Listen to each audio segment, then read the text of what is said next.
alamin ala umuri dunia wal din wassalatu wassalamu ala asrofil anbiya'i wal mursalin walhamdulillahirabbil alamin. Puji serta syukur marilah kita panjatkan kehadirat Allah Subhanahu wa taala karena bahwasanya kita dapat berkumpul pada kegiatan hari ini dengan keadaan sehat walafiat. Salawat serta salam semoga tercurah limpah kepada Nabi besar Muhammad sallallahu alaihi wasallam. Pertama-tama saya ucapkan terima kasih kepada Ibu Bapak yang berkenan hadir dalam kegiatan kali ini. Yang terhormat Bapak Kepala Sekolah, Bapak Guru Saifuddin SPD, dan rekan-rekan semuanya yang saya cintai dan saya banggakan. Terima kasih banyak. Sebelumnya saya izin tahukan dulu bahwa untuk kegiatan diseminasi ini saya memerlukan waktu 60 menit. Apakah bersedia? Sedia. Terima kasih Bapak Ibu semuanya, Bapak Ibu guru hebat. Selanjutnya untuk susunan acara hari ini yang pertama itu pembukaan, alhamdulillah tadi sudah. Selanjutnya yaitu ada sambutan dari Bapak Kepala Sekolah memberikan motivasi sedikit bagi kita semua. Kepada Bapak Dudung Saifuddin dipersilahkan.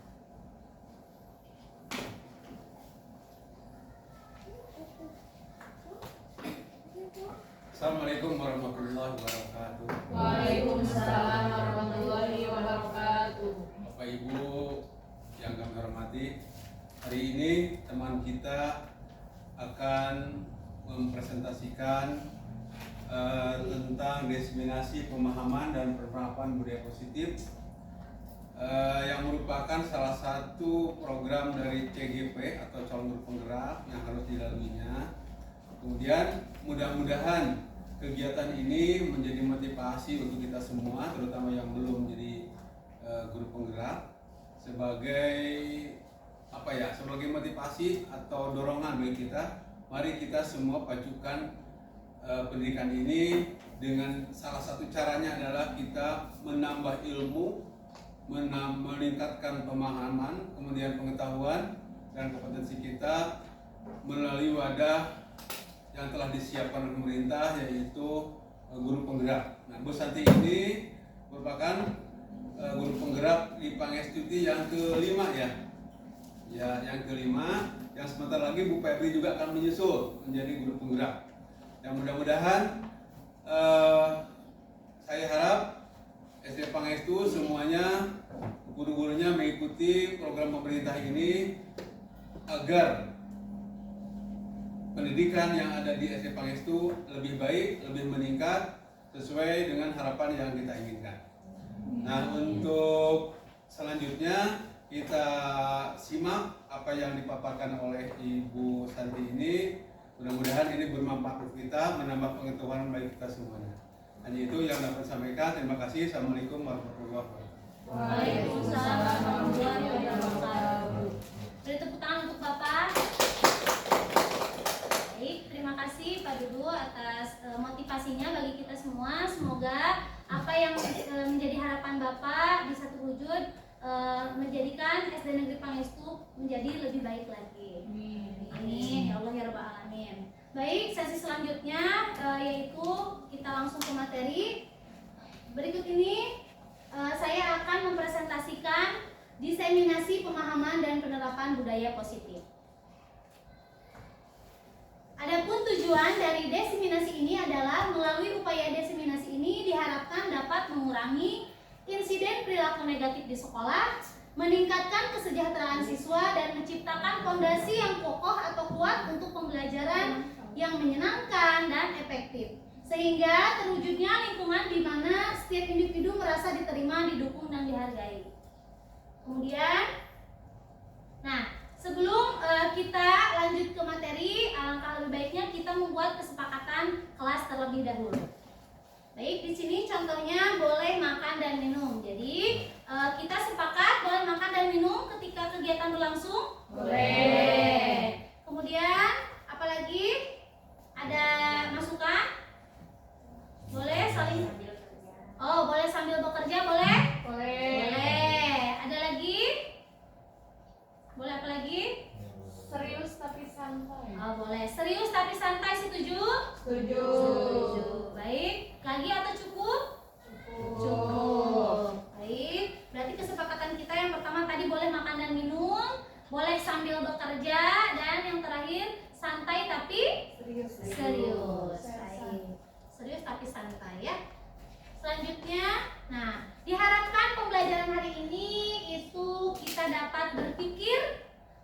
sejauh mana proses disimulasi ini tertanam di dalam diri kita. Kemudian kita senang, lucu dan tertawa, boleh ya, diperbolehkan. Kemudian hasil akhirnya yaitu semoga destinasi ini akan menjadikan kita manusia-manusia yang gembira. Seperti itu. Selanjutnya ice breaking dulu. Boleh ibu bapaknya berdiri sebentar? Boleh. Boleh. Coba ya. Oke. Biar lebih semangat lagi, kita ice breaking dulu. Sebentar. Yuk. Kalau saya bilang mata, berarti pegang Mata. Kalau saya pegang bilang hidung berarti pegang hidung. Begitu selanjutnya ya. Nanti kita rubah. Belum. Mata, telinga, hidung, mulut. Sekarang kebalikannya. Kebalikannya kalau kita kalau saya bilang mata berarti pegang hidung. Kalau saya bilang hidung berarti pegang. Kalau saya bilang telinga berarti pegang Mulut. Kalau saya bilang mulut berarti pegang Telinga. Oke. Konsentrasi. Konsentrasi dimulai. Oke. Mata, hidung, mulut, telinga, mata, hidung, telinga, mata, hidung, telinga. Saya yang tidak konsentrasi. Oke, sekali lagi. Mata, hidung, telinga, hidung, mata. Kemudian kita keluar. Silakan kembali duduk. Alhamdulillah ya. Luar biasa. Kita awali kegiatan ini dengan ice breaking dulu biar suasananya lebih hangat, lebih menyenangkan. Baik, selanjutnya, nah kita masuk ke dalam materi. Nah, di sini pembelajaran dengan paradigma baru. Pembelajaran dengan paradigma baru merupakan pembelajaran yang dirancang berdasarkan prinsip berdiferensiasi, sehingga para peserta didik belajar sesuai dengan kebutuhannya berdasarkan tahap perkembangan sesuai teori psikologi modern mewujudkan, yaitu profil pelajar Pancasila. Seperti kita ketahui, karena kita ini memang sudah sekolah penggerak, otomatis visinya pun sudah merajuk kepada profil pelajar Pancasila. Ada apa saja? Yang pertama, Beriman dan bertakwa kepada Tuhan Yang Maha Esa dan berakhlak mulia. Betul. Yang kedua, Berkebinekaan global.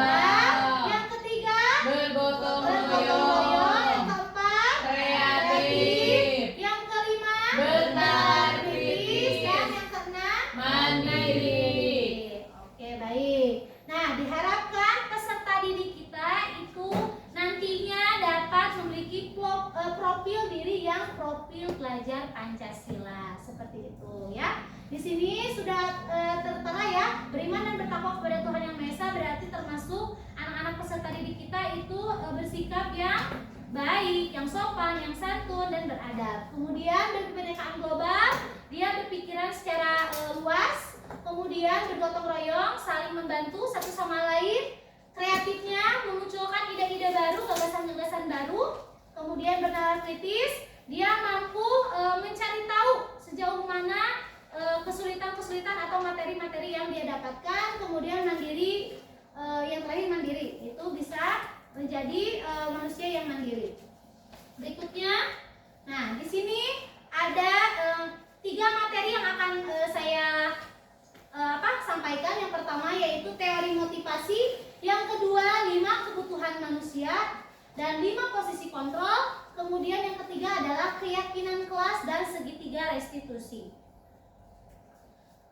Oke, apa itu teori motivasi? Nah, motivasi seperti kita tahu, motivasi itu datang dari dalam diri kita atau dari luar diri kita. Yang datang dari dalam diri kita itu dimaksud dengan motivasi intrinsik. Kalau dari luar berarti ekstrinsik. Ya, baik. Yang pertama yaitu muncul jika untuk menghindari ketidaknyamanan atau hukuman.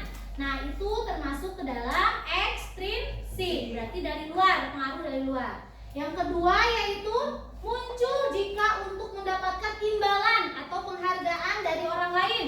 Itu juga termasuk ke dalam ekstrinsik. Jadi anak tersebut mau melakukan sesuatu karena dia melihat oh ada rewardnya dari guru. Nah, seperti itu termasuk ke dalam ekstrinsik. Nah, jadi yang terakhir yaitu muncul jika untuk menjadi orang yang mereka inginkan dan menghargai diri sendiri dengan nilai-nilai yang mereka percaya. Nah, ini termasuk ke dalam intrinsik. Nah, motivasi inilah yang seharusnya tertanam di dalam diri kita maupun dalam diri peserta didik kita, yaitu muncul jika untuk menjadi orang yang mereka inginkan dan menghargai diri sendiri dengan nilai-nilai yang mereka percaya. Artinya tidak adanya penghargaan, tidak adanya hukuman dan sebagainya, tapi muncul dari dalam diri masing-masing.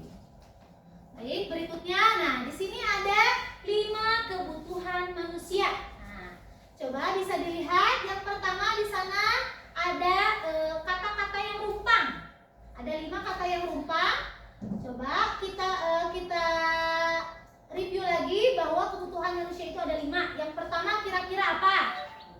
Kebutuhan hidup. Betul, bertahan Hidup. Yang kedua yang sebelah sini kira-kira apa? Apa? Kebebasan. Yang ketiga pingsan. Masya Allah, pingsan. Benar tidak pingsan? Dari P. Penguasaan, betul. Yang keempat Kasih sayang. kasih sayang. Dan yang kelima Kesenangan. kasihan katanya. Benar tidak? Kesenangan. Benar, kesenangan. Nah, berikut ini merupakan 5 kebutuhan manusia. Yang pertama yaitu kebutuhan bertahan hidup. Yang keduanya yaitu kebebasan. Yang ketiganya penguasaan.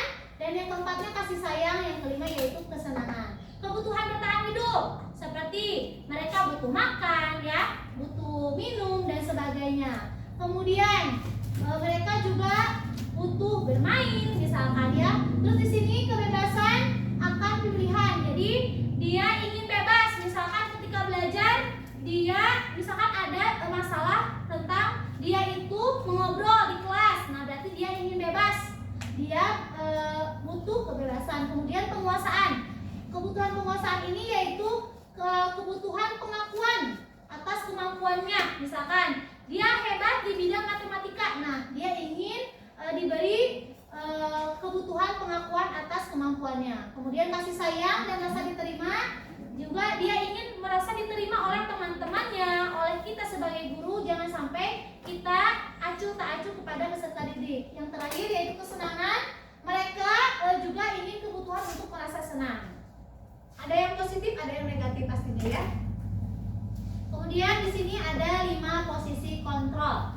Yang pertama yaitu penghukum, yang kedua yaitu pembuat merasa bersalah, yang ketiga yaitu sebagai teman, yang keempat sebagai pemantau, dan yang kelima yaitu sebagai manajer. Nah, kira-kira apa itu posisi sebagai penghukum? Nah, di sini posisi sebagai penghukum yaitu pertama guru berperan sebagai penghukum dengan memberikan konsekuensi langsung atas pelanggaran. Tujuannya adalah menegakkan aturan dan memastikan murid memahami konsekuensi dari tindakan mereka. Maksudnya penghukum di sini yaitu posisi kita sebagai penghukum itu biasanya itu terjadi secara spontan. Tidak ada aturannya. Misalkan dia mengobrol. Nah, kita langsung kamu berdiri di depan kelas. Nah, itu merupakan contoh termasuk ke dalam posisi kontrol penghukum. Terus kemudian misalkan dia datang terlambat, terus kita bilang silakan kamu lari keliling lapangan. Itu juga termasuk ke dalam teori atau posisi kontrol penghukum. Nah, yang kedua yaitu pembuat merasa bersalah. Nah, di sini guru membantu murid merenung dan merasa bertanggung jawab atas kesalahan mereka. Ini membangun kesadaran dan tanggung jawab dari peserta didik. Nah, di sini pembuat merasa bersalah terkadang kita pasti pernah berbicara, misalkan kamu nggak Terus kamu ibu kecewa atau bapak kecewa itu termasuk ke dalam ya teori kontrol pembuat merasa bersalah. Jadi kita bikin anak-anak kita itu merasa bersalah atas apa yang dia lakukan, ya seperti itu. Yang ketiga yaitu adalah posisi sebagai teman. Nah di sini guru berperan sebagai teman yang mendengarkan dan memahami, serta tujuannya adalah membangun hubungan yang positif dan mendukung. Jadi di sini kita memposisikan diri sebagai teman kepada anak-anak. Jadi dalam penanganannya pun kita itu hanya sebagai teman saja, tidak ada hukuman, tidak ada yang lainnya. Jadi cuma ngobrol saja dengan teman sebaya seperti itu. Kemudian yang keempat yaitu posisi pemantau. Guru memantau perilaku murid secara cermat. Ini membantu mengidentifikasi perubahan dan memberikan umpan balik yang sesuai. Nah, di sini kita bertugas hanya sebagai pemantau karena kita tahu bahwa anak-anak kita sudah tahu bahwa aturannya seperti ini. Nah, kita bertugas hanya pemantau. Mau dia misalkan dia tahu bahwa lari-lari di kelas itu akan jatuh misalkan. Tapi ketika kita sebagai gurunya kita hanya bisa memantau dan dia juga tahu bahwa kalau lari nanti jatuh dia menangis dan seperti itu. Kemudian yang terakhir adalah teori manajer. Posisi manajer, mohon maaf. Posisi manajer. Posisi ini yaitu guru berperan sebagai manajer yang membimbing murid dalam mengatasi masalah dan menyelesaikan tugas.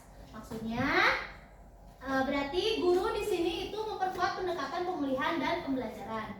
Nah, posisi manajer inilah posisi yang paling ideal yang dapat kita lakukan sebagai guru untuk menangani setiap masalah yang terjadi dalam lingkungan sekolah bersama peserta didik. Yaitu kita dapat memposisikan diri sebagai teman, pemantau dan semuanya, dan kita melaju kepada nanti segitiga restitusi, yaitu kita memberikan solusi-solusi terbaik untuk anak-anak didik kita. Nah, posisi kontrol apakah aku? Di sini ada kata-kata saya kecewa dengan kamu. Kira-kira posisi kontrol apa ini? Membuat merasa bersalah. Nah, betul sekali Bu Wilda dan Bu Desi, membuat merasa bersalah. Jadi di sini ada kata-kata saya kecewa dengan kamu. Saya ibu sedih sekali misalkan. Kamu kenapa tidak melakukan apa yang ibu katakan? Nah, itu juga termasuk ke dalam posisi kontrol pembuat merasa bersalah. Kemudian yang kedua, kamu tidak pernah benar melakukannya. Nah, kira-kira ini posisi kontrol yang mana? Kamu tidak pernah benar melakukannya. Kira-kira yang mana? Apakah yang penghukum, pembuat merasa bersalah, kemudian teman, pemantau, atau manajer? Kira-kira Penghukum. benar, posisi penghukum. Karena ini tidak, jadi gurunya langsung menjudge anak itu salah atau anak itu tidak bisa melakukannya, seperti itu. Jadi ini merupakan posisi kontrol penghukum. Nah, yang terakhir ini posisi kontrol apakah aku? Apa rencanamu untuk menyelesaikan? Manajer. Benar, posisi manajer, yaitu posisi yang paling ideal, dan ini biasanya ada pada nanti segitiga restitusi. Nah, di sini kita seperti kita ketahui bahwa adanya aturan, kan? Yang kita tahu itu kita aturan ya. Nah, di sini sebenarnya aturan itu bisa kita buat menjadi keyakinan kelas. Nah, kalau aturan itu sifatnya hanya secara searah. Kalau ini jadi dua arah. Kalau keyakinan kelas itu dua arah. Kita membuat keyakinan kelas itu biasanya melibatkan peserta didik. Nah, ada pun langkah-langkah utama dalam menetapkan keyakinan kelas serta pendalamannya sebagai berikut. Yang pertama, berdiskusi mengusulkan peraturan-peraturan yang perlu ditaati warga kelas. Contohnya, kita tahu bahwa peraturan di kelas kita misalkan hari Senin tidak boleh menggunakan sepatu warna putih misalkan. Itu merupakan aturan kelas, ya. Kemudian mengubah peraturan-peraturan menjadi kalimat yang lebih positif. Kira-kira nih, kalimat yang lebih positif dari tidak boleh menggunakan sepatu warna putih apa? Kira-kira kalimat positifnya? lebih baik menggunakan sepatu hitam. Benar, lebih baik menggunakan sepatu hitam. Jadi kata tidaknya itu tidak usah dimunculkan, karena kalau kata tidak itu termasuk pada aturan. Hanya kalau lebih baik itu berarti adanya diskusi antara kita dan peserta didik bahwa oh sebaiknya seperti ini, berarti lebih baik menggunakan sepatu hitam. Kemudian menyarikan peraturan-peraturan menjadi nilai-nilai kebajikan atau keyakinan kelas. Nah, di sini di dalam keyakinan kelas itu ada tujuannya, yaitu kita dapat menjunjung tinggi nilai-nilai kebajikan yang universal. Contohnya, tadi menggunakan sepatu warna hitam, lebih baik menggunakan sepatu warna hitam. Kira-kira itu termasuk ke dalam apa? Disiplinkah? Menghargaikah? Atau kasih sayang? Disiplin. Disiplin. Berarti nilai-nilai kebajikan yang kita ambil adalah disiplin. Kemudian berdiskusi mengenai gambaran perilaku yang mencerminkan keyakinan kelas.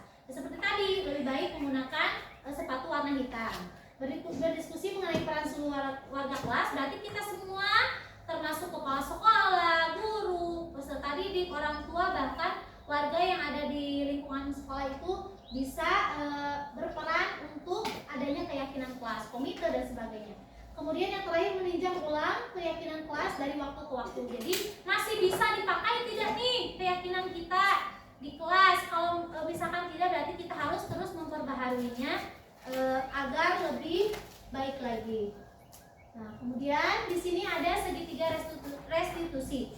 Nah, ini berkaitan dengan tadi posisi kita sebagai manajer. Nah, posisi kita sebagai manajer berarti kita harus mencarikan solusi. Kita harus menanyakan kepada anak seperti apa hal yang mereka harus lakukan apabila mereka melakukan kesalahan. Nah, di sini dalam segitiga restitusi itu ada 3 tahapan. Yang pertama yaitu menstabilkan identitas, yang kedua validasi kesalahan, dan yang ketiga menanyakan keyakinan kelas. Baik, yang pertama menstabilkan identitas, yaitu langkah ini bertujuan untuk mengubah orang yang gagal karena berbuat kesalahan menjadi orang yang sukses saat dalam kondisi emosional. Otak tidak akan mampu berpikir rasional. Nah, di sini maksudnya adalah menstabilkan identitas. Kita tahu bahwa anak-anak kita pasti dapat melakukan kesalahan, begitupun kita. Nah, bagaimana cara kita menstabilkan identitas? Misalkan anak kita membuat kesalahan, kita itu jangan langsung, kamu kemarin ngebully si ini ya? Bukan seperti itu, tapi kita tanyakan apakah benar, misalkan apakah benar Santi kemarin membuli Yuki misalkan. Kalau dia bilang ya Bu benar, nah tanyakan kenapa, alasannya. Kemudian nanti distabilkan oleh kita. Oh baiklah, ibu pun pernah melakukan hal seperti itu, atau ibu pun pernah melakukan suatu kesalahan. Nah, ini termasuk ke dalam menstabilkan identitas. Jadi jangan sampai anak tersebut tersudut. Malahan kita harus memberikan contoh, oh dulu juga ibu pernah loh kayak gini, tapi ibu selangkah selanjutnya akan seperti apa. Nah, seperti itu. Kemudian yang kedua, validasi kesalahan, yaitu mengacu pada teori kontrol. Segala tindakan manusia pasti mempunyai maksud atau tujuan tertentu, entah itu baik atau buruk. Kemudian saat tidak mengakui anak berbuat salah, maka dia akan tetap dalam masalah. Nah, di sini validasi kesalahan yang tadi benar atau tidak, kesalahannya sesuai atau tidak. Nah, ya, ditanya masih ingat keyakinan kelas kita apa? Misalkan seperti itu. Nah, yang terakhir yaitu menanyakan keyakinan kelas. Proses menciptakan kondisi bagi murid untuk memperbaiki kesalahan mereka sehingga mereka bisa kembali pada kelompok mereka dengan karakter yang lebih kuat. Ini menurut dosen pada tahun 2004. Nah, di sini menanyakan kembali keyakinan. Nah, setiap kelas itu pasti memiliki keyakinan kelasnya masing-masing. Maka ketika kita melakukan segitiga restitusi, langkah akhirnya yaitu kita menanyakan keyakinan kelas masing-masing. Misalkan, apakah kamu masih ingat keyakinan kelas kita? Lalu, apa yang kamu langgar dari keyakinan kelas kita? Nah, seperti itu. Ini termasuk ke dalam menanyakan keyakinan. Nah, berikutnya, Ibu Bapak, sekarang saya akan menampilkan sebuah video terkait bagaimana seorang guru, posisi seorang guru sedang menyelesaikan masalah murid-muridnya. Kita simak terlebih dahulu ya video yang pertama. Maaf Pak, saya terlambat. Dani, kamu lagi. Kamu itu nggak kapok-kapok ya, Bapak kasih hukuman. Capek Bapak Dani. Langsung aja, sini tangan kamu.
Saya terlambat.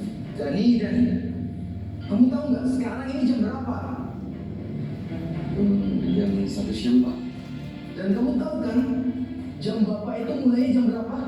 Jam setengah 1 siang, Pak. Kamu itu kan kelas siang ya? Kok masih bisa datangnya terlambat? Maaf, Pak. Sebenarnya saya... Udah, sebagai hukumannya ulurkan kedua tangan kamu. Ingat ya, yang lainnya jangan mencontoh Dani. Kalau kayak nyontoh, ada nih yang ngajarin dia lagi. Mas, tahu akibatnya.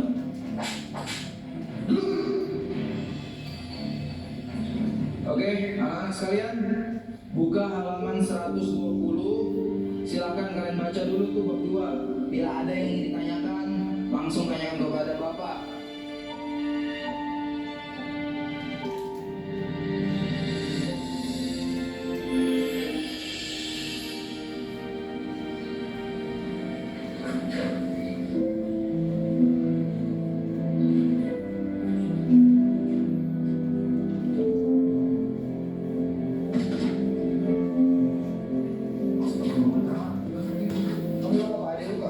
Nggak ada, Pak. Nggak apa-apa kok. Ya, Pak. Terima kasih. Soalnya saya udah terlambat.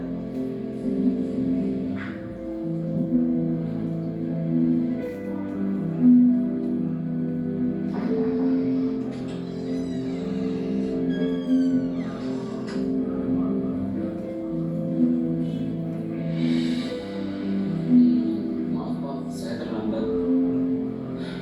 Dani lagi. Kenapa ya? Kamu ini kok gak bisa jadi anak disiplin seperti yang lainnya? Dani, teman-teman kamu nih yang lain bisa datang tepat waktu. Bahkan ya, setengah jam sebelum jam Bapak mulai, mereka sudah datang. Maaf, Pak. Sebenarnya tadi... Udah, Dani, diam. Bapak gak mau dengar apapun alasan kamu. Kamu tahu kan? Harus apa? Sini, kedua tangan kamu. Dani, dengar ya. Kalau kamu masih aja datang lambat, Bapak nggak akan segan-segan untuk selalu melakukan ini sama kamu setiap hari. Dan ini berlaku buat semuanya. Dengar ya.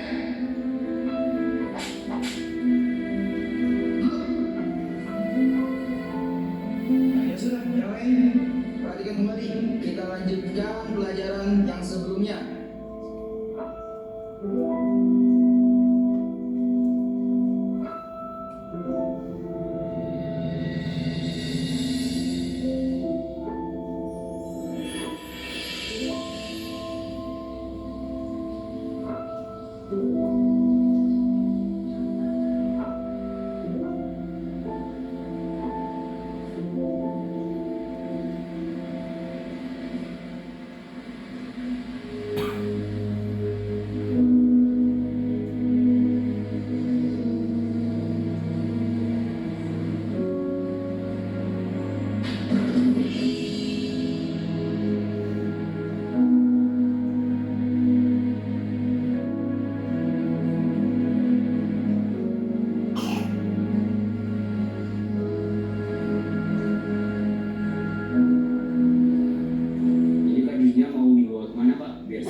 siang aja kepleset. Beneran nih, nggak apa-apa. Iya, nggak apa-apa. Kamu masuk kelas aja sana. Sudah jam segini loh. Ya udah deh Pak, saya permisi dulu.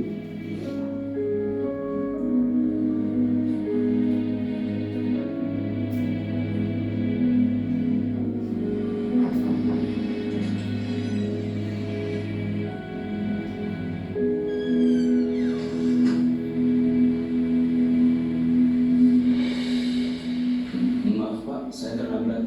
Dani, kamu lagi. Kamu itu nggak kapok-kapok ya, Bapak kasih hukuman. Kamu itu kan masuk siang loh. Kok bisa sampai terlambat seperti ini loh? Maaf Pak, saya... Udah, capek Bapak Dani. Langsung aja, sini tangan kamu.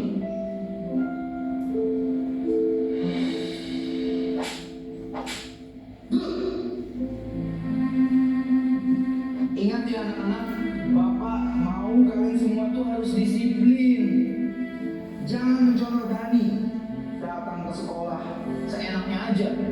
Datang terlambat. Gimana mau sukses nantinya? Gak akan bisa sukses kalau seperti itu ke depannya.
Astagfirullah. Kamu bawa mana? Bapak bawa ke rumah sakit ya? Nggak perlu Pak, saya buru-buru. Mau kemana? Biar Bapak antarin. Mau pulang ke rumah Pak. Sudah ditunggu kakak saya. Kalau saya terlambat pulang, kakak saya bisa terlambat sekolah. Ah, terlambat sekolah? Saya pulang dulu Pak, assalamualaikum. Ya udah, Bapak temenin kamu pulang ya. Ayo.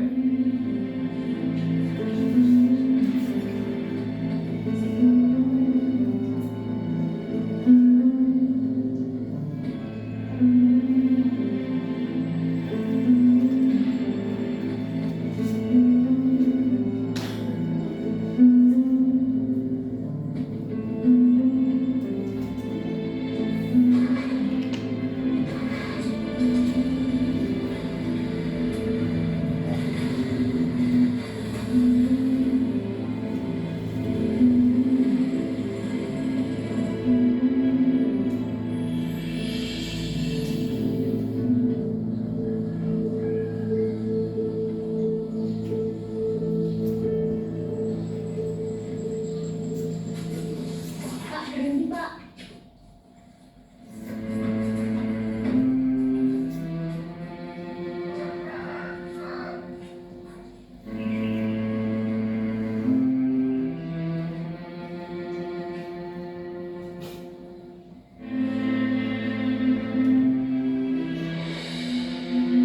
Maaf ya, terlambat. Iya nggak apa-apa deh, cepet sepatunya. Kakak udah terlambat. Tak ada manusia yang terlahir sempurna. Jangan kau sesali segala yang telah terjadi. Kita buka sepatu lagi warna. Loh, itu tangan kamu kenapa deh? Ini tadi habis jatuh kak. Ya Allah, tadi hati-hati ya deh. Nanti diobati. Ya Kak, ini nanti mau penting. Udah, kakak berangkat dulu ya. Iya Kak, hati-hati. Assalamualaikum.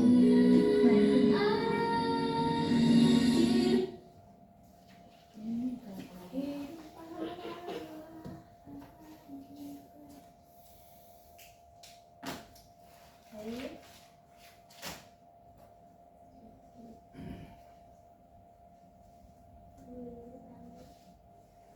Ya, tunggu dulu sebentar ya, katanya tanggung. Coba kita lihat lagi ya.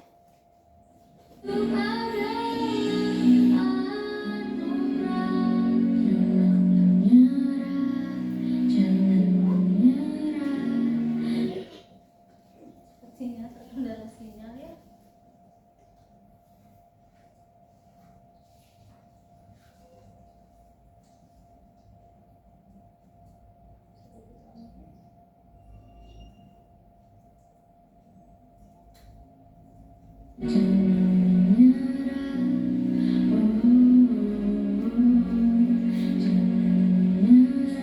Mari Pak. Ya, hati-hati.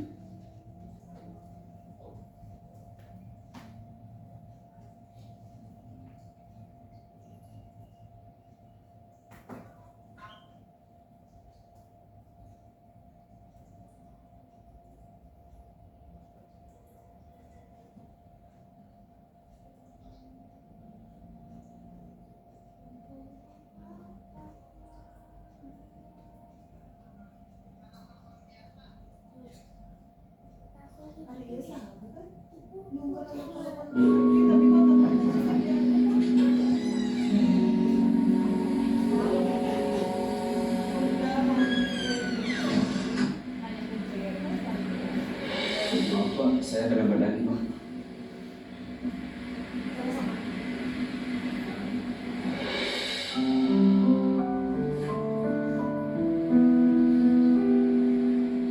Mas Dani, maafkan Bapak ya. Karena Bapak udah berprasangka buruk sama kamu dan tidak mau mendengarkan sedikit pun penjelasan dari kamu.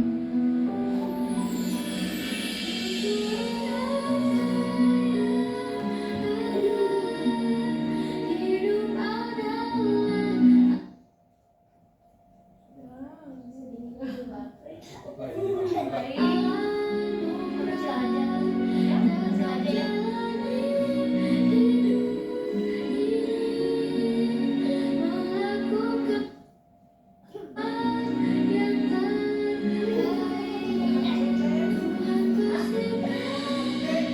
Oh iya Mas Dani, Bapak ada sesuatu buat kamu. Bentar ya. Ini Bapak ada hadiah, mungkin tidak seberapa buat kamu. Tolong diterima ya. Apa ini Pak? Ayo, dibuka aja. Kamu lihat aja sendiri. Bapak yakin kamu pasti suka.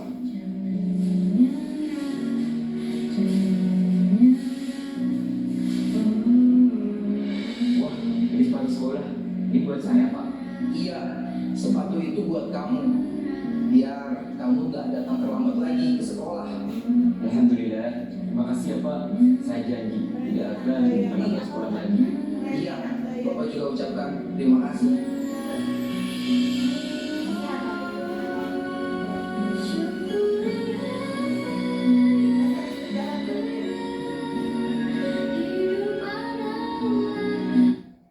Baiklah, Bapak Ibu. Berikut merupakan video pertama yang dapat saya sajikan. Sedih ya Bapak Ibu ya jika melihat videonya, karena sedih ya. Siapa yang tidak menangis ketika kita tahu bahwa alasan anak tersebut terlambat ke sekolah adalah dia bergantian sepatu dengan adik laki-lakinya. Nah, baik Bapak Ibu, terkait video yang sudah saya tampilkan barusan, apakah yang dapat kita ambil, poin yang dapat kita ambil dari video tersebut, lalu posisi apakah yang dilakukan oleh Pak Dani dalam menangani masalah yang anaknya selalu datang terlambat? Ada yang ingin menjelaskan? Silahkan. Baik. Mangga, Bu Wilda silahkan. Izin menjawab. Menurut saya Pak Dhani itu sebagai posisinya itu sebagai penghukum, di mana tidak mau mendengarkan penjelasan anak tersebut terlebih dahulu. Dan mungkin untuk apa yang bisa diambil dari video tersebut, sebelum kita menjudge atau menghukum seseorang itu mungkin kita harus terlebih dahulu menanyakan penyebabnya terlebih dahulu. Kemudian setelah menanyakan penyebabnya, mencarikan solusi yang terbaik buat masalah tersebut. Seperti itu. Baik, terima kasih Bu Wilda. Tangan dulu untuk Bu Wilda. Saya setuju dengan apa yang disampaikan oleh Bu Wilda bahwa posisi Pak Dhani di sini yaitu sebagai posisi hukum, di mana beliau itu tidak mendengarkan terlebih dahulu alasan apa yang membuat anak tersebut terlambat ke sekolah. Padahal ada cerita di balik kenapa dia terlambat datang ke sekolah setiap hari. Dan ternyata pada akhirnya kita itu sebagai guru harusnya mendengarkan terlebih dahulu apa yang menjadi kendala atau hambatan yang anak atau peserta didik kita dapatkan ketika terlambat ke sekolah. Nah, baik di sini hidup tak selalu sempurna, yang terjadi tak selalu kita suka, tapi kita bisa selalu bahagia dengan cara mensyukuri yang ada. Jangan sampai kita itu sebagai guru mendapatkan atau mengalami sebuah penyesalan di akhir ketika kita mengetahui bahwa peserta didik kita datang terlambat itu karena dia tidak memiliki sepatu. Pada akhirnya kan Pak Dhani-nya tadi kita lihat juga di slide-nya, di videonya, bahwa Pak Dhani itu menyesal karena dia tidak mendengarkan dari peserta didiknya atau dari muridnya. Nah, sebaiknya seperti apa sih posisi kita sebagai guru yang harus kita lakukan di sekolah dalam menangani permasalahan-permasalahan yang ada, yang tadi sudah saya jelaskan tentang posisi kontrol kita sebagai guru. Yang paling ideal adalah sebagai manajer, yaitu dimana kita harus mampu atau harus mau ya menanyakan terlebih dahulu apa sih kendala yang anak atau peserta didik kita dapatkan sehingga dia melakukan kesalahan tersebut. Kemudian langkah selanjutnya yaitu kita merestitusi anak tersebut sehingga nanti di akhirnya mereka dapat dengan sadar, dengan sendirinya memunculkan solusi untuk dirinya sendiri, bukan dari kita tapi dari mereka sendiri. Nah, kemudian ini saya ada praktik baik segitiga restitusi terkait permasalahan yang dihadapi oleh Ibu Purnama. Nah, baik, kita simak terlebih dahulu ya. Seperti apa sih segitiga restitusi itu?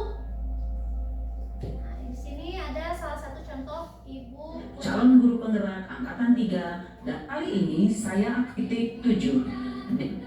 Saya akan melaksanakan praktik segitiga restitusi terhadap siswa saya dalam 2 kasus yang berbeda ketika sedang melaksanakan proses pembelajaran di kelas. Apa itu restitusi? Menurut Gosen dalam bukunya, restitusi adalah proses menciptakan kondisi bagi murid untuk memperbaiki kesalahan mereka sehingga mereka bisa kembali pada kelompok mereka dengan karakter yang lebih kuat.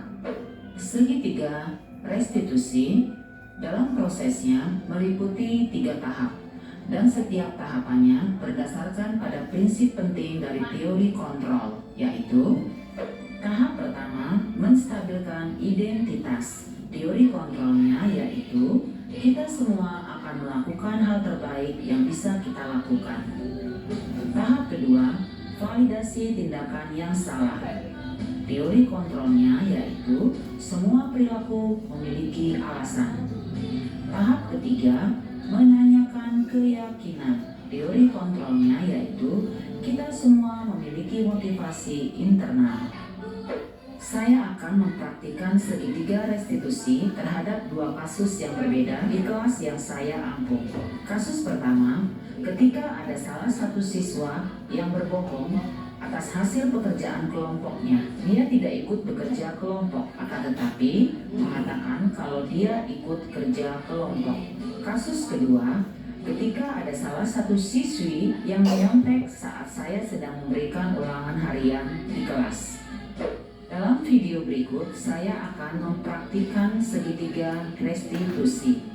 Kasus pertama, siswa berbohong. Dan satu kesalahan di proses pembelajaran yang kita lakukan.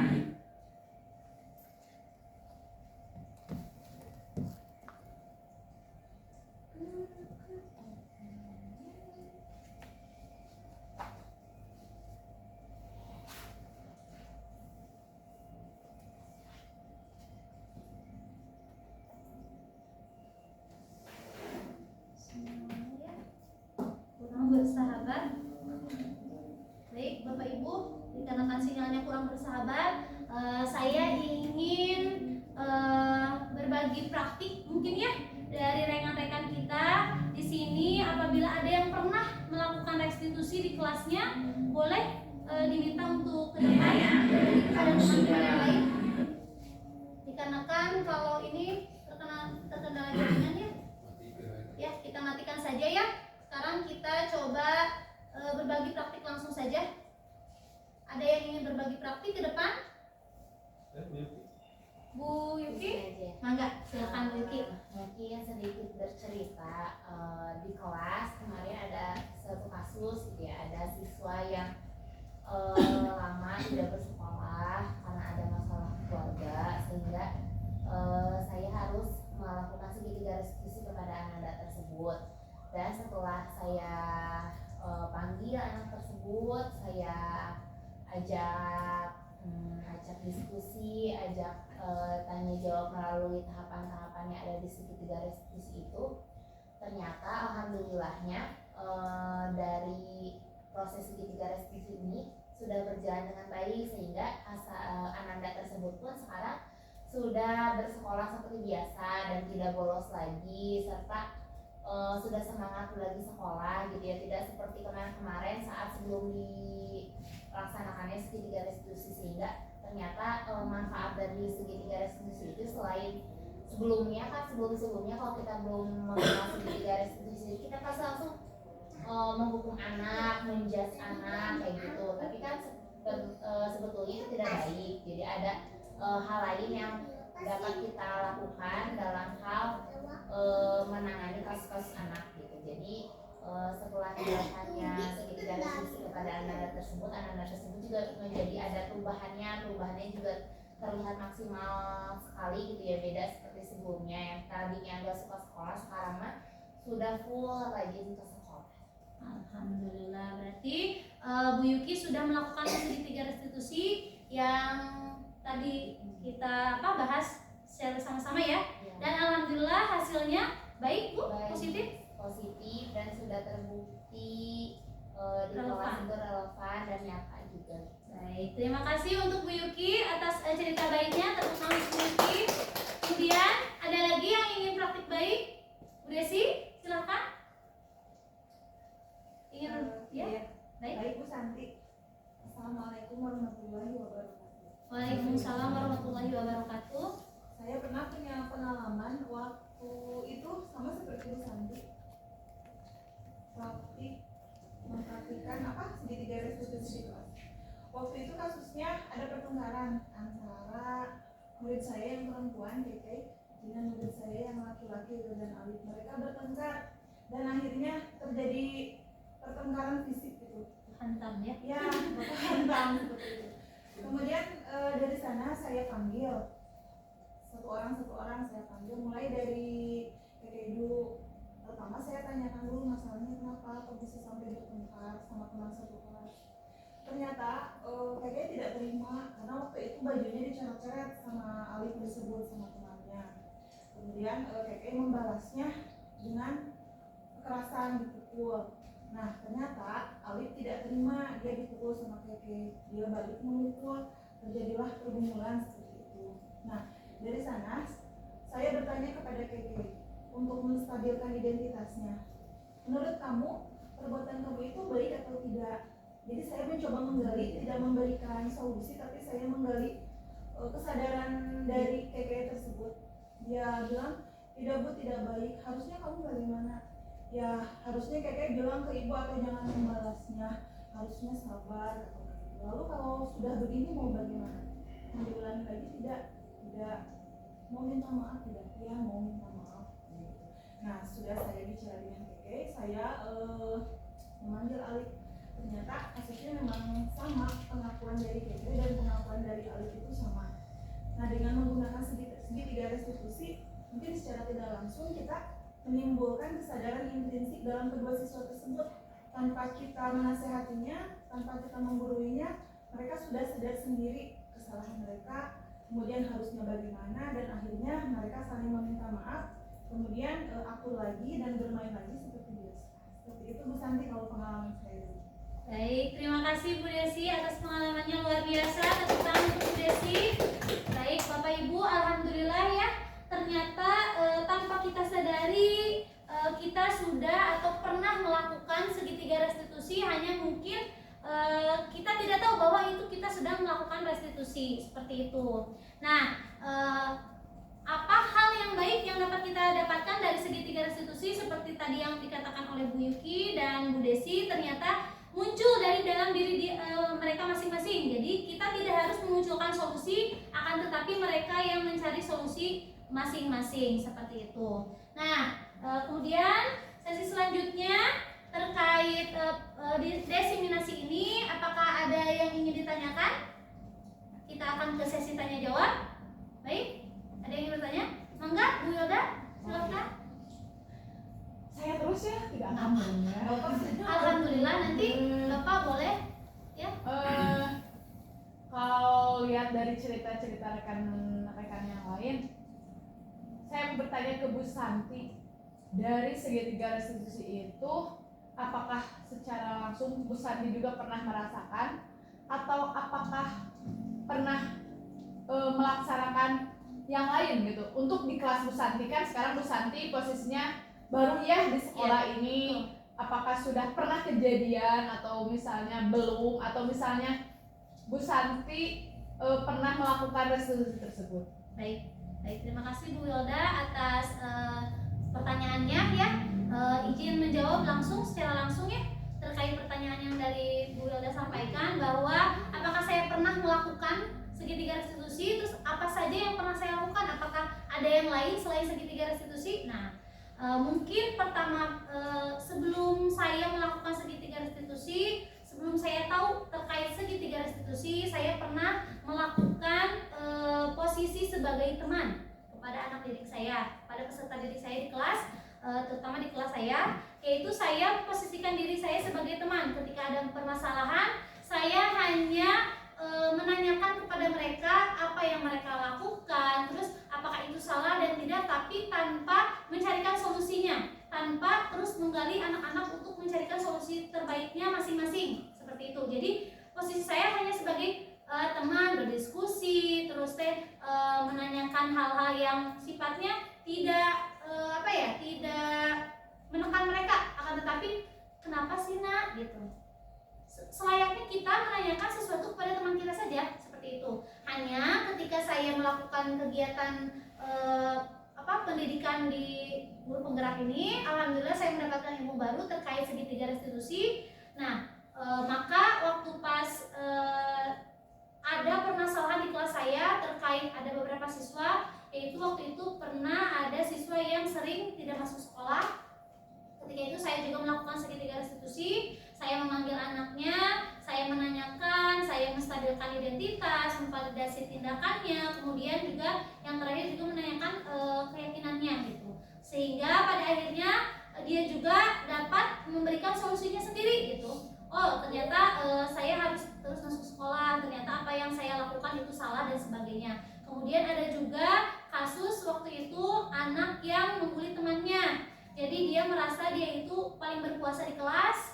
Alhamdulillah waktu itu juga saya sudah melakukan segitiga restitusi. Saya panggil satu persatu teman-teman yang dirasa pernah dirugikan oleh orang tersebut. Kemudian yang terakhir juga saya memanggil orang tersebut untuk memvalidasi apakah benar yang dikatakan teman-temannya, apakah benar yang diberitakan dari teman-teman yang lain, seperti itu. Dan alhamdulillah responnya, kemudian umpannya pada akhirnya semua terakomodir dengan baik, mendapatkan solusi yang terbaik dengan cara yaitu segitiga restitusi. Anak-anak pun tidak ada yang namanya dendam antar satu sama lain, melainkan mereka menyadari kesalahannya masing-masing. Seperti itu. Baik, ada lagi yang ingin ditanyakan? Bapak? Maka? Bukan bertanya.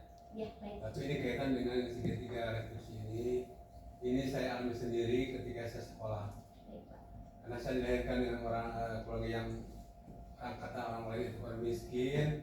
Suatu hari saya ingin sekolah hari Senin, harusnya pakai tangan pendek. Ketika mau berangkat sekolah, berhubung hari hujan, saya jatuh dan tidak punya lagi seragam. Sementara inasi untuk seragam untuk pergi sekolah sangat kuat. Kemudian saya memakai baju tangan panjang, ada yang sedikit salur-salur. Kemudian saya berangkat, ketika sampai di kelas belajar, tiba-tiba ada guru olahraga yang saat itu mungkin tugas sebagai kepala sekolah sebagai orang yang menerapkan disiplin ya, dengan tapak kata-kata mendekati saya dan saya dihantam langsung muka saya sampai tinjunya sampai saya mencengkang. Nah, peristiwa itulah yang sampai saat ini yang tersimpan sampai kayaknya sampai mati pun tersimpan. Bagaimana saat itu perasaan dendam saya ke guru tersebut. Nah, dengan peristiwa ini kemudian saya akhirnya introspeksi diri bahwa jadi guru itu jangan seperti itu.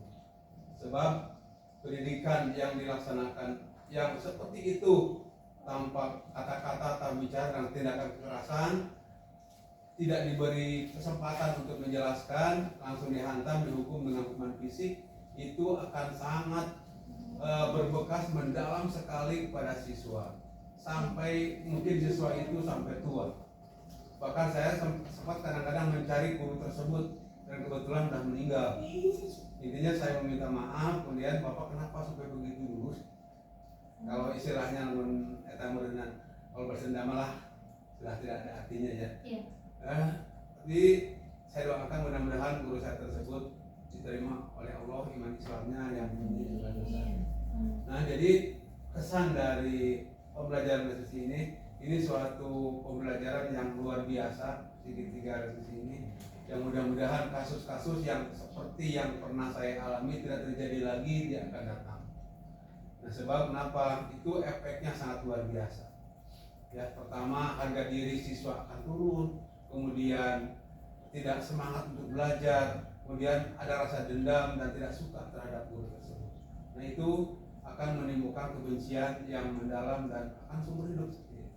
Nah, saya harap sebagai kepala sekolah, Bapak Ibu pun jangan bertindak seperti apa yang telah dialami oleh saya seperti itu. Demikian, terima kasih. Mudah-mudahan pembelajaran ini sangat berguna manfaat bagi Bapak Ibu. Terima kasih. Assalamualaikum warahmatullahi wabarakatuh. Terima kasih Pak Duduk atas itu berbagi praktiknya ya, berbagi atas pengalamannya Bapak terdahulu terkait penanganan masalah yang seharusnya mungkin untuk sekarang itu segitiga restitusi ya. Kalau dulu kan mungkin kita belum mengenal segitiga restitusi, yang kita kenal bahwa dengan hukuman anak akan patuh, dengan hukuman anak akan taat dan sebagainya. Padahal dari ada sisi negatif dari penghukum tersebut, yaitu adanya dendam, adanya rasa sakit hati yang mendalam sehingga akan terkenang sampai kita besar, bahkan mungkin sampai kita tua ya, seperti itu. Mudah-mudahan kita sebagai guru merupakan guru-guru yang dapat menerima informasi atau ilmu-ilmu yang baru, kemudian menerapkannya dengan sebaik-baiknya, seperti yang kita ketahui sekarang bahwa ternyata segitiga restitusi itu efektif, relevan bagi kita dalam menyelesaikan permasalahan-permasalahan yang ada di dalam kelas kita maupun di sekolah kita, seperti itu. Baik, tepuk tangan terlebih dahulu untuk Pak Duduk. Nah, berikutnya, oke, sebelum mengakhiri kegiatan kita hari ini, saya ingin merefleksi kegiatan hari ini dengan 3 pertanyaan. Yang pertama yaitu bagaimana perasaan Bapak Ibu setelah melakukan pembelajaran ini? Ada yang mau mengajukan? Silahkan Ibu Wilda. Izin menjawab, perasaan hari ini setelah mendengar pemaparan dari Ibu Santi cukup senang dan cukup banyak mengetahui hal-hal baru. Terima kasih tepuk tangan untuk Bu Wilda. Kemudian yang kedua yaitu bagaimana tindak lanjut setelah mempelajari materi ini? Ada yang mau menjawab? Silakan. Baik, Bu Yuki silakan. Untuk pertanyaan yang kedua, bagaimana tindak lanjut setelah mempelajari materi ini? Untuk tadi seperti yang materi segitiga restitusi nanti akan saya aplikasikan langsung di kelas. Nah, itu akan tindak lanjut. Baik, terima kasih Bu Yuki. Tepuk tangan untuk Bu Yuki. Kemudian yang ketiga yaitu materi manakah yang pernah dilakukan selama ini? Kira-kira yang pernah dilakukan ibu-ibu atau bapak-bapak di sini? Kira-kira yang mana, materi yang mana? Yang tadi antara tiga, teori motivasi, posisi teori kontrol guru, terus 5 kebutuhan manusia, dan yang terakhir segitiga restitusi. Kira-kira yang mana? Boleh? Siapa yang akan menjawab? Silakan, Bu Desi. Untuk pertanyaan ketiga, materi manakah yang pernah dilakukan selama ini? Mungkin tanpa disadari, saya pernah melakukan membuat merasa bersalah kepada siswa. Jadi mengaitkan kesalahan siswa itu dengan jasa-jasa yang sudah dilakukan oleh orang tuanya, oleh seorang guru. Padahal itu ternyata yang kita lakukan itu menekan siswa kan. Jadi setelah mempelajari ini saya tahu ternyata itu tidak baik. Kemudian materi tentang kesepakatan kelas. Nah, itu pernah dilakukan di awal pelajaran di kelas saya, membuat kesepakatan kelas, dan mungkin nanti harus diperbaharui lagi sebagaimana tadi disarankan oleh Bu Santi. Mungkin itu saja. Baik, terima kasih Bu Desi. Tepuk tangan untuk Bu Desi. Baik, sebelum mengakhiri kegiatan kali ini, apabila ada yang ingin ditanyakan, boleh? Dipersilakan. Cukup? Cukup? Oke, baik. Kalau seperti itu, izinkan saya mereview dulu ya. Izinkan saya memberikan kesimpulan terlebih dahulu dari proses diseminasi kali ini. Nah, dari proses diseminasi ini bahwa kita ketahui tadi ada yang namanya teori motivasi. Teori motivasi itu ada yang muncul dari dalam diri kita sendiri, ada juga yang akibat hukuman ya dari luar, yaitu seperti kita takut dihukum. Terus kemudian ada juga yang muncul dari luar karena kita ingin mendapatkan suatu penghargaan.